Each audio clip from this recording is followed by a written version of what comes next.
Pirates programmers, this is Marcus, Chief Financial Officer of Pirates App Dev. In this video, we're going to discuss the financial considerations of app development. The two fundamental elements we're going to look at is first, how you can develop your app, and secondly, how you can publish it for others to download. There are numerous text editors that you can download to your computer in order to write your code and test your application. Each text editor may come with various coding languages and features available for you to use in order to personalize your app.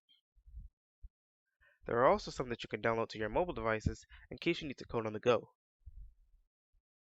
It is important to do research on each of these text editors because many of them will come with various monthly subscriptions or fees associated with its usage.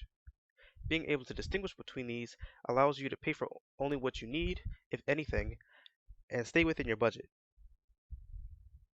So once you've paid your fees, created your app using your mad skills, and tested it, you can ready move on to app publication.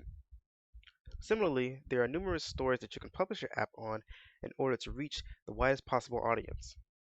Most people are familiar with the Google Play Store and the Apple Store on our mobile devices, but there are so many others that people get their applications from. It is important to also do research with these because these also have financial considerations. For example, the Google Play Store has a one-time payment of $25, while the Apple Store has a $99 yearly fee. Various other stores may be free or have their own fees associated with their usage or monetization.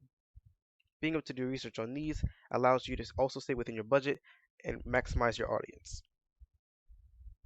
In summary, when it comes to app development, know that there are plenty of free softwares for you to use, but sometimes paying can give you access to many more additions and features in order to elevate your application.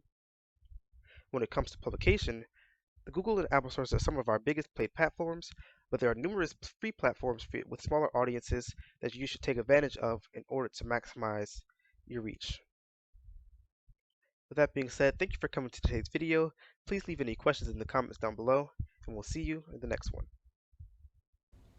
Connect with us by following us on Instagram at PiratesAppDev, and feel free to send us an email at piratesAppdev@gmail.com. Thank you so much for watching, and we hope to see you next time.